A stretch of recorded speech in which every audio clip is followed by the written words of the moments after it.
அன்பர்கள் அனைவருக்கும் எஸ்கேபி சிட்டாடிலிருந்து பேராசிரியர் கந்தசாமியின் வணக்கங்கள், பாராட்டுக்கள். நம்முடைய சேனலை தொடர்ந்து சப்ஸ்கிரைப் செய்து பார்த்து வருகிற அன்பர்கள் அனைவருக்கும் நன்றிகள். இந்த குறிப்பிட்ட அபிராமி அந்தாதி பதிவிலே 64வது பாடலாக நாம் இன்று பார்க்க இருப்பது நம் அனைவரின் பக்தியும் பெருகுவதற்காக எங்கும் அன்னை என்ற தலைப்பிலே அபிராமி பட்டர் பாடிய பாடலைத்தான் பார்க்க போகிறோம். கடந்த பாடலை வீணருக்கே என்று அபிராமி பட்டர் முடித்தார்.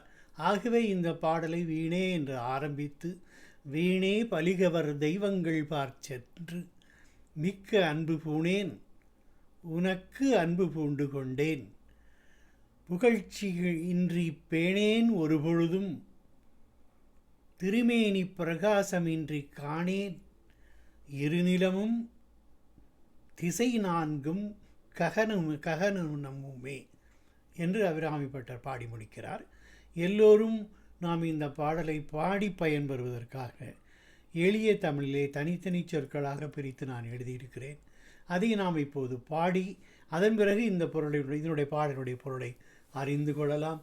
வீணே பலிகவர் தெய்வங்கள் பார்ச்சென்று மிக்க அன்பு பூணேன் உனக்கு அன்பு பூண்டு கொண்டேன், நின் புகழ்ச்சி அன்றி பேணேன் ஒரு பொழுதும், திருமேனி பிரகாசம் அன்றி காணேன், இருநிலவும் திசை நான்கும் ககனமுமே என்று அபிராமி பட்டர் பாடி முடிக்கிறார்.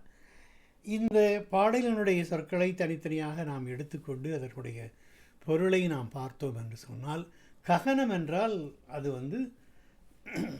ஆகாயத்தை குறிக்கும், அன்பு பூணுதல் என்றால் உள்ளத்தினுடைய செயல், புகழ்ச்சி பேணுதல் என்பது வாக்கினுடைய செயல், பிரகாசம் காணுதல் என்பது உடம்பின் செயல். அன்னையினுடைய திருமேனி பிரகாசத்தை காண்பது உடம்பின் செயல். இதனால் 3 கரணங்களாலும் மனம், வாக்கு, மெய் இவற்றால் நாம் வழிபாடு செய்வது. இதனால் 3 கரணங்களும் அம்பிகையின் வழிபாடே, இவையெல்லாம் ஒரே வழிபாடுதான் என்பது புலனாகிறது. இந்த முன்னிரண்டும் உருகி விளைந்தால் 3வது நிலையான பிரகாசம் அம்பிகையினுடைய திருமேனி பிரகாசத்திலே அகத்தில் கண்டு மகிழுகின்ற பேரானந்தம் உண்டாகும்.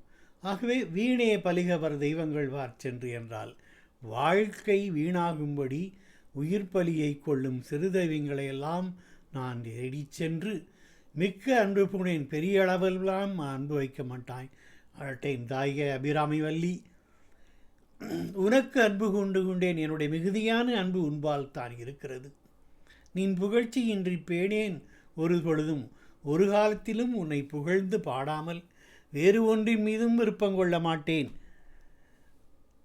உன் திருமேனி பிரகாசம் அன்றி காணேன், உன்னுடைய ஒளிமயமான திருமேனியினுடைய பறந்து வீசுகின்ற பிரகாச ஒளியைத் தவிர வேறு எதையும் நான் காணேன், அடியில் உள்ள பூமியிலும் சுற்றியுள்ள 4 திசைகளிலும் மேலே இருக்கின்ற ஆகாசத்திலும் நான் எங்கும் உன்னுடைய திருமேனி பிரகாசத்தை தவிர வேறு எதையும் காணவில்லை என்று பணிவோடு அபிராமி பட்டர் தெரிவிக்கிறார். ஆகவே இந்த பாடலினுடைய பொழிப்புரையாக நாம் இப்படி எடுத்துக்கொள்ளலாம். வாழ்க்கை வீணாகும்படி உயிர் பலியை கொள்ளும், அதாவது கேட்கும் சிறு தெய்வங்களை நானே தேடிச் சென்று பெரிய அளவெல்லாம் அன்பு வைக்க மாட்டேன் தாயே அபிராமி வள்ளி, என்னுடைய மிகுதியான அன்பு உன்பால் தான் இருக்கிறது. ஆகவே ஒரு காலத்திலும் உன்னை புகழாமல் வேறு ஒன்றின் மீதும் விருப்பம் கொள்ள மாட்டேன், அடியிலுள்ள பூமியிலும் சுற்றியுள்ள 4 திசைகளிலும் மேலே இருக்கின்ற ஆகாயத்திலும் உன்னுடைய ஒளிமயமான திருமேனியின் வீச்சை தவிர வேறு எதையும் காணேன் என்று அபிராமி பட்டர் பாடி முடிக்கிறார். இதற்கு சிறப்பு குறிப்புரையாக தமிழறிஞர் கீவாஜா அவர்கள் என்ன சொல்கிறார்கள், உள்ளத்தில் அம்பிகையினுடைய தியானம் உரைகையில், அம்பிகையை புகழ்ந்து பேசும் பார்வையில், எங்கும் அவளை பார்த்து வணங்கும் காட்சியும் உடைய உயர்ந்த நிலை, 3 கரணங்களும் அவள் மயமாகிய நிலை, சர்வம் பிரமமயம் என்று காண்பதை போன்றதே இது. அதாவது மனம், வாக்கு, மெய் இவற்றால் நாம் கண்டு தரிசிப்பது என்பது சர்வம் பிரம்மமயம். இது மூன்றாவது நிலையில்தான் அது கைகூடும் என்று சொல்கிறார். முருகிய பக்தியினால் அந்த பக்தியே ஞானமாக மலர்ந்தவர்களுக்கு அன்று இத்தகைய அனுபவம் கைவரப்பெறாது. அதாவது இந்த சர்வம் பிரம்மமயம் என்ற அனுபவம் கைவரப்பெறாது. ஆகவே எங்கே பார்த்தாலும் அம்பிகையினுடைய தேசசுடைய திருமேனியே அபிராமிப்பட்டருக்கு தோன்றுகிறதாம். திசைகளை பார்த்தாலும் வானத்தை பார்த்தாலும் நிலத்தை பார்த்தாலும் அபிராமி அன்னையினுடைய திருமேனி பிரகாசமாகவே காண்கிறது. கண்ணிலும் கருத்திலும் அன்னையின் வடிவத்தை பதித்திருப்பவர்களுக்கு அதுவே எங்கும் தோன்றுகிறது என்று அபிராமி பட்டர் பாடுகிறார். இந்த பதிவை நிறைவு செய்வதற்கு முன்னால் மீண்டும் ஒருமுறை அந்த பாடலை நாம் நினைவூட்டலுக்காக பாடி மகிழ்ந்து விடலாம். வீணே பலிகவர் தெய்வங்கள் பார்ச்சென்று மிக்க அன்பு உணேன், உனக்கு அன்பு உண்டு கொண்டேன், நின் புகழ்ச்சி என்றி பேணேன், ஒரு பொழுதும் திருமேனி பிரகாசமன்றி காணேன், இருநிலமும் திசை நான்கும் ககனமுமே என்பதுதான் இந்த பாடல். அடுத்த பாடலாக நாம் பார்க்க இருப்பது அம்பிகையினுடைய வல்லபம் என்ற தலைப்பிலே எழுதப்பட்டிருக்கின்ற நம்முடைய ஆண்மை பேறு அடைய இந்த பாடலை நாம் பாடி பணியலாம். அதுவரை இந்த பதிவுக்கு காத்திருங்கள்.